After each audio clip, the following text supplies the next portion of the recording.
బ్రహ్మదేవా, నాకు వరమివ్వండి. ఈ సృష్టిలో మీచే సృష్టించబడిన ఏ జీవి వల్ల నాకు మరణం సంభవించకూడదు. అది దేవతలైనా, మానవులైనా, పశుపక్షాదులైనా సరే.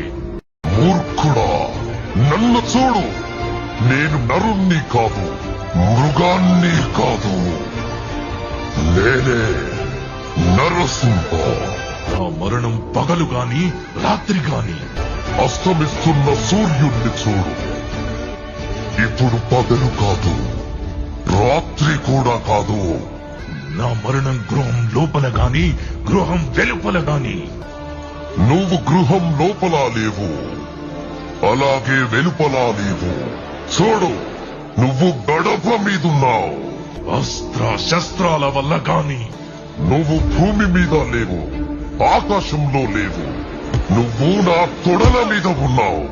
సజీవుల చేత గాని, నిర్జీవుల చేత గాని. ఇక శస్త్రం సంగతి విను. నా గోళ్లను బాగా చూడు. ఇవి సజీవము కావు, నిర్జీవము కావు.